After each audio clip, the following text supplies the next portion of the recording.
Hello everyone, welcome to BioPuri.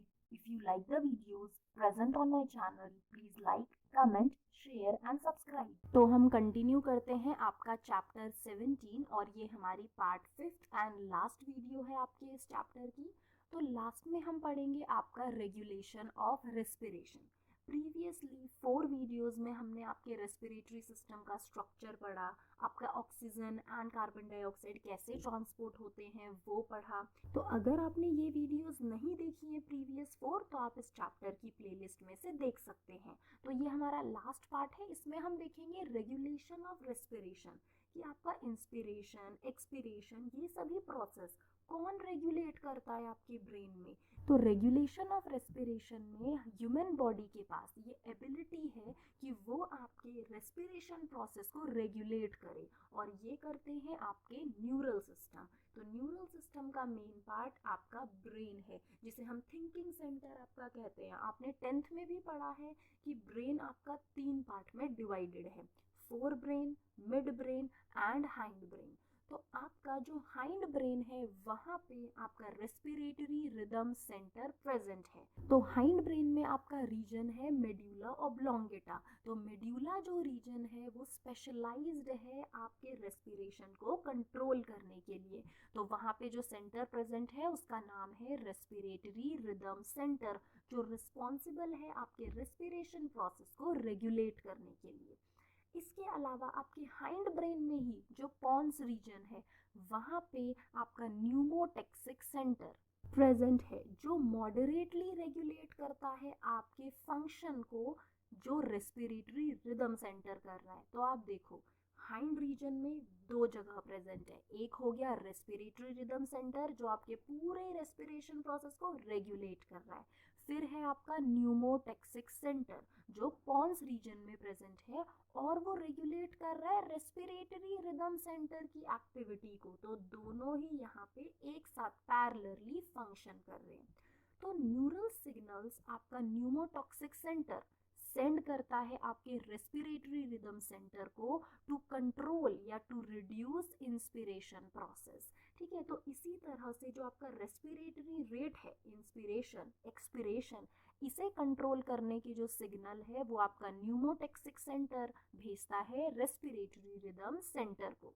तो ये जो आपका एरिया है न्यूमोटेक्सिक सेंटर का वो केमोसेंसिटिव एरिया है, मींस वो सेंसिटिव है कोई भी केमिकल से और वो केमिकल्स जो आपके रेस्पिरेशन को हिंडर कर सकते हैं। और प्रीवियसली ही हमने वीडियो में पढ़ा आपका partial pressure of carbon dioxide, आपकी कॉन्सेंट्रेशन ऑफ हाइड्रोजन आयन, ये बहुत ज़्यादा आपके रेस्पिरेटरी प्रोसेस को हिंडर कर सकती है, ये प्रिवेंट करती है ऑक्सी हीमोग्लोबिन बनने से।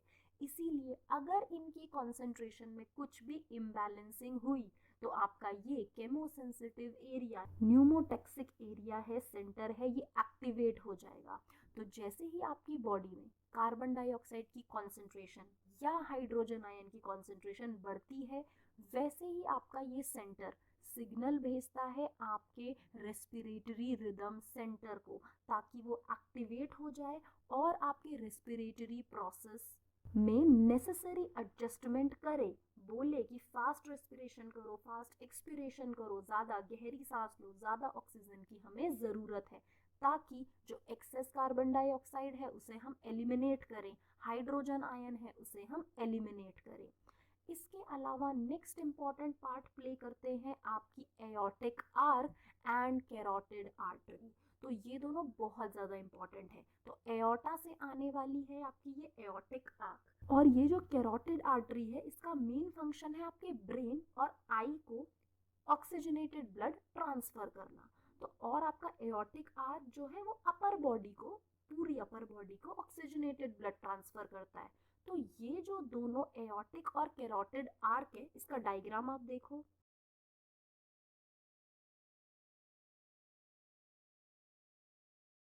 तो जैसा आपने देखा ये दोनों जो आर्क है ये क्या कर रही है, इनमें भी रिसेप्टर्स प्रेजेंट हैं, वो भी बैरो रिसेप्टर्स एंड केमो रिसेप्टर्स। तो बैरो रिसेप्टर्स मीन्स जो आपके ब्लड प्रेशर, बॉडी में जो प्रेशर है, ब्लड प्रेशर है उसे रेगुलेट करते हैं। तो अगर थोड़ा सा भी ब्लड प्रेशर में आपका इम्बैलेंसिंग हुई, ठीक है, केमोरिसेप्टर्स भी यहाँ प्रेजेंट हैं। तो ब्लड प्रेशर में अगर कोई चेंजेस आए, केमिकल कॉन्सेंट्रेशन में कोई चेंजेस आए, क्योंकि यहाँ बैरोरिसेप्टर भी है, केमोरिसेप्टर भी है, तो ये फटाफट रिकॉग्नाइज कर लेंगी और ये रिकॉग्नाइज करके सिग्नल भेजेंगी आपके रेस्पिरेटरी रिदम सेंटर को कि आप रेमेडियल इमीडिएट एक्शन लो फटाफट, क्योंकि कार्बन डाइऑक्साइड बॉडी में बढ़ चुका है। तो आप देख सकते हो कि आपका ब्रेन किस तरह से आपकी लंग्स में जो इंस्पिरेशन एक्सपिरेशन प्रोसेस है उसे कंट्रोल कर रहा है, वो चेतावनी दे रहा है फटाफट नेसेसरी चेंजेस करने के लिए। तो यहाँ रेगुलेटरी प्रोसेस में आपने देखा कि ऑक्सीजन का बहुत मतलब इनसिग्निफिकेंट रोल है, कुछ यहाँ पे oxygen as such important role नहीं प्ले कर रहा। यहाँ पे कार्बन डाइऑक्साइड और हाइड्रोजन आयंस की कॉन्सेंट्रेशन ये बहुत इंपॉर्टेंट रोल प्ले कर रही है, क्योंकि यही आपके न्यूमोटैक्सिक सेंटर को एक्टिवेट कर रही है, जो वापस आपके रिदम सेंटर को सिग्नल दे रहा है। आपकी aortic arch and carotid artery जहां बैरोरिसेप्टर एंड केमोरिसेप्टर्स प्रेजेंट हैं, वो भी कोई भी गड़बड़ हुई, कोई भी चेंजेस हुए इन दोनों की कॉन्सेंट्रेशन में, फटाफट सिग्नल भेज देते हैं आपके रेस्पिरेटरी सेंटर को, ताकि इमीडिएट एक्शन हमारा रेस्पिरेटरी सेंटर ले सके। तो आप डायग्राम में भी देख सकते हो, आपका ये फोर ब्रेन हो गया, मिड ब्रेन हो गया, हाइंड ब्रेन हो गया।